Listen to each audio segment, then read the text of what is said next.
At this particular time of day, the sun will be there. I walk outside, there's the sun, it's hot, sun means hot, snow means cold, right? And that's fucking how they receive and distribute that information. I don't get it. I haven't gotten it for a long fucking time. But when I saw the look on that dude's face, like, it's etched in my brain, obviously, forever. Yeah. But it was just like, wow. I was blown away. I was like, cool. Sad, but cool. Very cool. Yeah. I didn't know this could happen. Right? And of course, you know, back then I was like, I didn't have anybody I could share that experience with, because I would have been the dude that was wrong, right? So it's just kind of like, I don't know. I'll just keep that one in the memory banks. You know, so yeah. It was a bummer, but I remember that. Like, I always wonder, like, where's that dude now? I wonder what he thinks about shit now. Just out of sheer curiosity, I would like to talk to him again and be like, you fucking, like, ruined my impression of humanity, dude. Like, I want to know, like, how is your job going at Best Buy? Like, what is your life like? No, seriously, it's just fucked. Like, I mean, it was completely. But so when I see a room full of people like that, these are the smartest among them, right? The people that go and take a class on understanding atheism. I don't know how many people were in there. It looked like a pretty small room to me. Oh, yeah. And the other 15 maybe. Yeah. But the other funny thing is he had zero rapport with his fucking audience. It was hilarious. Right. Yeah, they didn't react to anything. He tried to tell a joke and there was no laughter. And I was like, Jesus Christ, you poor bastard, you're bombing. I felt like one of those guys in an open mic at fucking the comedy club going, oh, dude, just stop. Yeah. I'll fucking buy you around if you just stop right now, dude. Just fucking cut it out. But, yeah, dude, it was depressing. Like, I would have at least thought they would have patronized the shit out of the guy because they were on board, you know? But no, it didn't work. Well, the thing is, it's like, most people in the Muslim world, they don't give a fuck about atheism. Right. He only cares about it because his asshole still bleeding from getting bullied by thunder. Right. You know? Exactly. No, I mean, seriously, like you go on any site and like Muslims have this long bitch list of people, but atheists are like way down at the bottom. Even, I mean, it's like if you ask them, like, oh yeah, we they're wrong, blah blah blah. But they don't really care. It's all just about like Zionists stealing their shoes. You know what I mean? It's like the day when a Muslim guy goes missing his shoe and blames atheists, that it'll come, but it's not here. Well, that's a practical concern. Zionists are known for stealing shoes. So, I mean, it's a practical concern. I wouldn't laugh at that. Really. I mean, it's just, yeah, it's a personal thing for him. Like, as soon as I saw the lectures series, what it was titled, I saw the word understanding and I laughed. Yeah. Immediately. Because I was like, this is never... I was like... Well, the irony for me was, wait a second. You're going to give a lecture on something you've never been able to do. Yeah. I mean, this is going to be like fucking Lance Armstrong giving a lecture on sitting around doing nothing and getting high all day. It's like, how to sit around and get high and eat by Lance Armstrong. Right? No, dude. You have never been able to understand atheism. And even if you were... You weren't able to fucking come to terms with it because you were a bitch and you wanted to whine and fucking throw a tantrum, and that's what you're doing now. You're throwing a sophisticated tantrum. You're trying to disguise your tantrum as some sort of intellectual presentation. Good luck, bitch. Good fucking luck. And even on, like, some other people had posted his lectures, and they're getting terrible ratings. They're getting bad ratings on his channel. Right, it's just like, yeah, come on, dude. Like, not even the people that are subbing your channel, which, by the way, I love the move where he closes his Dawa Films channel and announces where he's going, but also simultaneously announces he doesn't want anybody there. Yeah. It's going to be the greatest channel on Islamic theology and philosophy, and you can't come. Right, and I only want atheists there. Some economics professor's like, he's like, there's only one documented failure of the Cartman strategy in the history of human civilization. Oh, shit. Oh, man. Yeah. Poor Dawa Films. I know. It's like, you can't watch that guy without, like, this pendulum of disgust and pity just swinging back and forth. You can't, because it's like, what a cunt, and then you're like, oh, the like, poor guy. Poor what guy. a cunt. Oh, this poor guy. What a piece of shit. Oh, this poor guy. It's such a fucking accurate representation of how I felt watching him. I was like, you dishonest prick. Aww. I was like, do you want a hug? Like, maybe I should write him a letter telling him no hard feelings. Oh, fuck you. Fuck you. I really want to fight this guy. Oh, that poor bastard. You know, nobody's laughing. And then he's like, yeah, you know, and it's in the West, so of course, they're drinking and fornicating and doing what the kuffar do. And I'm like, come on, dude, you used to fucking live here. I was like, we were at the same party, dude. Like, what the fuck are you talking about? You used to live here. You know damn well we don't do those things nearly as often as we'd like. Yeah, no shit. But I like that. Like, I like the idea that he's like so. Like, they have some image of just like a nonstop block party going on. Yeah. Where everybody's like drinking and fucking and really happy all the time and like way overfed. Like, that sounds like, why wouldn't you be like, I want to go there? Why wouldn't that be your reaction? Like, I don't understand. Your reaction is like, fuck those fools. Like, really? What is wrong with you, dude? Like, my reaction would be like, no shit. Like, they were like in America, they drink and fornicate, and there's music and drunkenness in the street, and their women don't wear lots of clothes, and they eat all the time. They're never hungry, and it's hell.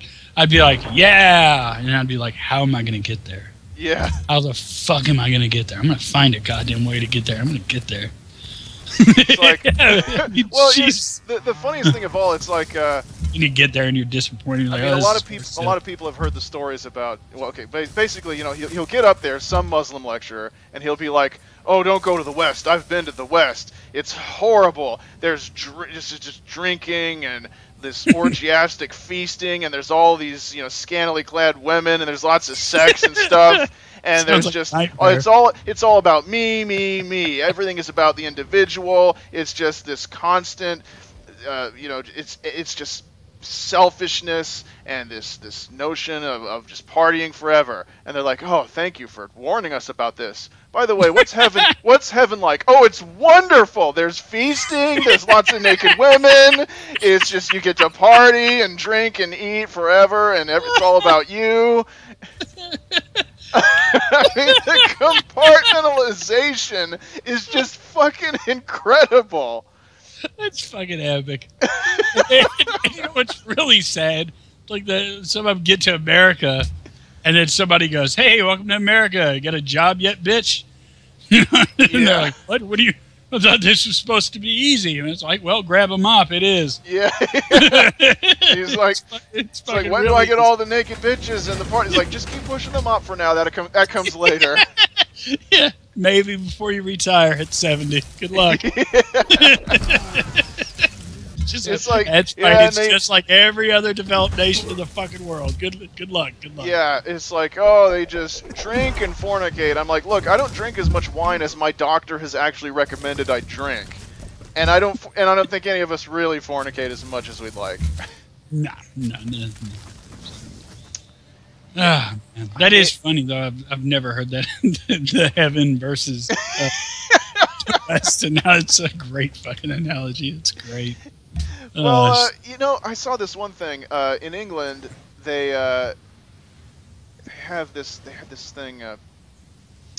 It was a water park that was owned by a Muslim man or a Muslim organization, and they drew some controversy because they wanted to have these Muslim-only days at the Muslim-owned water park where they didn't have any unbelievers screwing things up for them, right? Right. Okay, so they post this sign. It's like, okay, these days are going to be held under Islamic law, and they had like 5 things. They said no nudity or prostitution, no drugs. No, what is it? No gambling. No music and no gambling. And I posted as like, well, I can't gamble at the water park? I mean, what is this? It's like, You ever heard of such shit? No prostitution at the water park. Yeah, what kind of? And it's like, yeah, that's the thing. It's like it's in Britain. I mean, I can understand if you had a water park in like Amsterdam.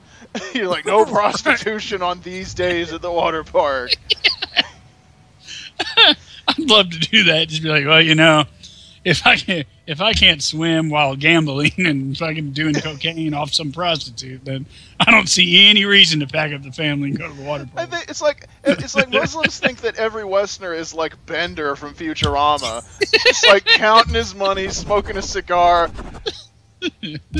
stealing things. It's like that's what they think we are. Bender is the poster child for I don't know. That's what they think that's what they think we're all like. That's hilarious. Which, you know, like in my experience, everything I've ever thought about a culture has been wrong. Yeah. Like my original thought of what that culture must be like, based on the very little information that I was given on that culture, has been wrong for the most part. So I just go ahead and apply that to everyone else now. Like, well, I probably just don't know what I'm talking about, so shouldn't probably make any assumptions, right? But like, nobody does that. Like, why don't people do that? Like, I've never been there, never met anyone from there, never talked to anyone. Why would I make all these wild assumptions? And by the way, just for fun, how the fuck do you know? How do you know they're like? Like, why don't you tell me about some it goes back to what I was saying earlier. Specifics, please. Names, dates, times. Who the fuck did you talk to that was like that? What business were they in? What did they do? What was it? Tell me the details. They have nothing. Because there is nothing. Because they're making it up. You know, it's just like unfucking believable that passes by most people's bullshit radar. It's like, just put a question mark on the end of one goddamn sentence and see if it doesn't tear everything apart. Just see if it doesn't destroy everything. They'll do like one of two things. They'll retract or like retreat in either disgust or like faked fucking anger or something like that. Or they'll pretend like you're an idiot and you're just talking out of turn, right? They'll be offended by something that has to do with your question, right? It's just unfucking believable. Like, that people just stop there. They go, "Oh, it must be true." Like, what happened to the question mark? Like, it's in there. You can use it. Fucking use it. Like, don't just accept shit.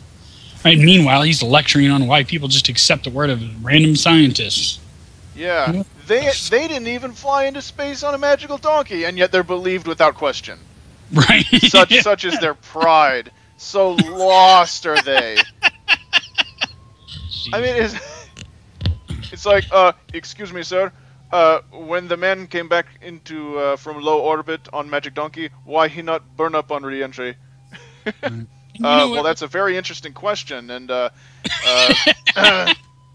I think that your heart is so filled with pride, and the Holy Quran says God leads those. Oh, that was the other fucked up thing. He said his brain is like filled with shattered glass. He said there's a verse, and he's right about what I'm about. He says the Quran says God leads those on the straight path to heaven that He wants, and He leads those astray that He wants.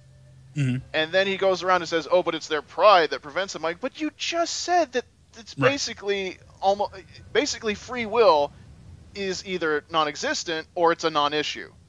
Right. Right. Exactly. You're saying that your God created beings who are capable of thinking and then engineered it in such a way that their choices didn't matter.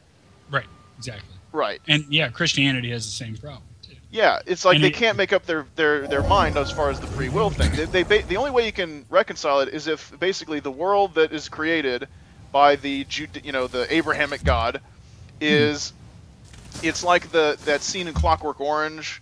You remember that? Did you see that movie? Yeah. Oh yes. Where they're holding him down and they've got him like strapped down and his eyes are open. He is a thinking being, right? He is a thinking being. He is capable of making decisions.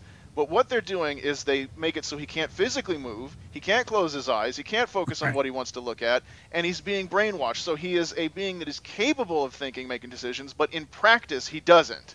His only decision is to swallow his tongue or not. Right. You know what I mean? Exactly. Yeah, and that's basically the vision that they have. It's like, well, you have free will. It just doesn't amount to shit because there's an all-powerful, all-knowing being who is plotting against you to turn you against him so he can be angry with you for being so proud that you refuse to follow him.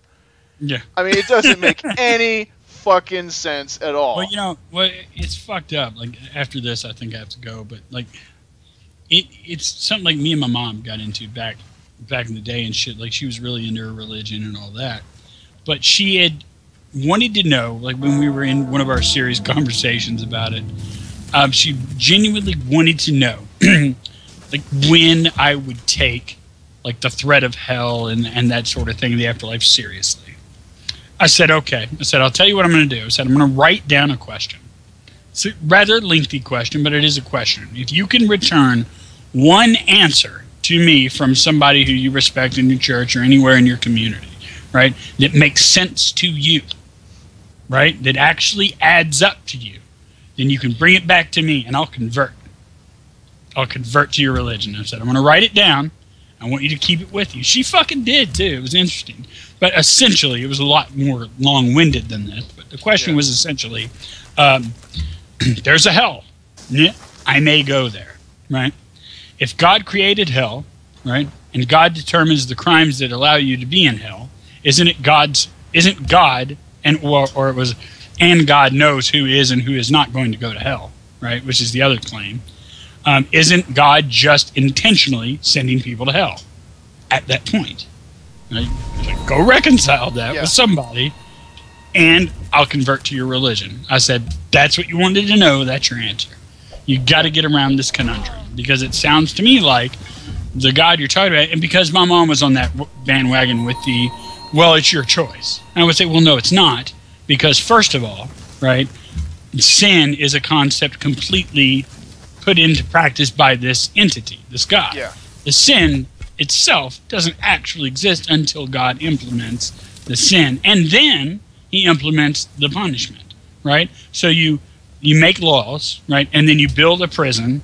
And then you tell everybody in the community, yeah, if you break these laws, you're going to be thrown into this prison, right? But you have the choice to break the laws. Like, just feel free. Go ahead and break the laws. But if you end up in this prison, it's entirely your doing. Well, wait a second. I didn't build the jail. And I didn't make the laws. Right. But it's still your fault. Because you were here when I built the jail and made the laws. Right? So it's like, if you can reconcile what free will means to that, and you can bring forth any truth to that, you know, and the basic question is, at the end of the day, of course, isn't God responsible for every single person that goes to hell? Ultimately, right? And it shits on the Christian point of, well, we have free will, right? It just completely shits on that point. So it's like, well, okay, you figure that out and you bring it back to me. Dude, no shit. My mom carried that fucking note. I wrote that on, like, around in her purse for a long time. Never gave it back. Yeah, I go, okay, well, there you go. I go, that should tell you something. I said, am I ever going to get that note back? She goes, not yet. It's okay. I was like, yeah. And she fucking holds on to that shit still to this day, man. Not the note, but the belief. Yeah. You know, it's just like, yeah, wow, dude. But I guess she needs it. People need it. At a certain point, there is no letting go. Because I would imagine if you settled into an ideology at a certain age and at a certain phase in your psychology, it could be utterly goddamn terrifying to let go of it, I guess. I actually know like an older guy who was an ex-Muslim, and he claims to have converted back. And I'm really skeptical because, like, I know that he was under like a lot of pressure from his family, his relationship with both his parents who were still alive and his children and everyone. Like, he was, I mean, everybody. It was strained. So when he says, "Yeah, remember when I said all that stuff that made perfect sense about how the religion was probably wrong?" Yeah, forget all of that. Yeah. And I said, and I talked to another ex-Muslim guy. And I said, you know what he's doing? He's doing the Walking Dead thing. And he's like, well, I've heard of the Walking Dead, but I haven't watched it. You're going to have to explain. I said, in the Walking Dead, you have to... They found out early on that they could smear their bodies with zombie guts. And then if they walked slowly and didn't make eye contact, the zombies would think that they were a zombie and they wouldn't get bit. And he laughed and he said, I do that every day of my life. Yeah, yeah. And we all have at some point if we've grown up in religious families and shit. It's just that's what you do. Well, me, I mean, I ditched that shit pretty early. Yeah. You know, I mean, I was just like, and for me, like, I didn't want to do that shit, dude. I was like, I don't want to fucking live like that. Yeah. I was like, so here's the only thing I can think to do. I'm just gonna rip this Band-Aid off, and I gotta tell you, you're not gonna like it. It's gonna hurt, but it's gone now. There ain't shit you can do about it.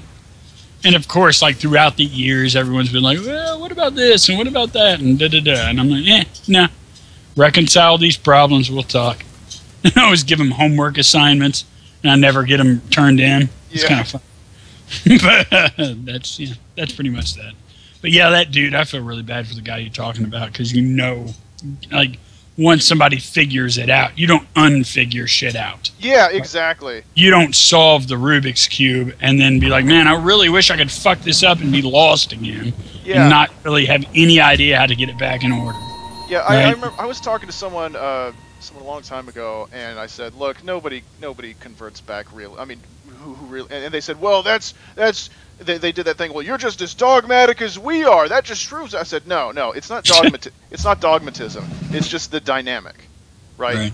It's like and I showed them a clip of the Amazing Randy doing this trick with a tissue, right? Where he says, "Watch me make the tissue disappear." Right now, he rolls it up in both of his hands. He makes a fist, right?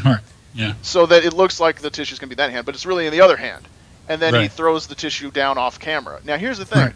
Once you realize how the trick is done and you go back and you watch again, his motions with his hand are completely obvious when you're looking for it. Like, you can't not see it. He doesn't even disguise it. He takes the other hand that he didn't make a fist, like he holds the fist right in the middle of the camera so your eyes are focused on it, and with the other, he actually like winds up before he throws it down. He doesn't just like release the tissue.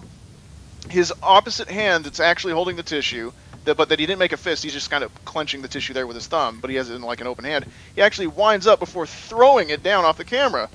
So when you see it, you're like, man, that's just fucking obvious now that I know. And I said to the person I was talking to, I said, you're going to tell me that someone can see this, think it's magic at first, then have the trick explained to them, and then say, you know what, on second thought, I think it was a double bluff, and he really does know magic. I mean, that realistically isn't going to happen. Yeah. Not nearly as often as people say it does, at least. Might happen in the case of one or two morons. Yeah. But it's definitely not, it can't be common. It really can't be. But yeah, and the other thing I never understood was like the whole thing about how you're just as dogmatic as we are. Right. What does that say? Yeah, but 5 seconds ago you were talking about how great that was. Like, what's the fucking problem with being dogmatic all of a sudden? That I am, and you're like, what the fuck are you saying? That dogma sucks if it's me? Like, I always loved that fucking argument. It's like, you're just as dogmatic and stupid as I am. Wait a minute. Wait, hold on. Fucking wait a second. Hold everything. Like, calm down, bitch. You're getting ahead of yourself. Jesus. All right, dude. Well, I think I have to split. Well, I was unable to smash the other house yet. Yeah.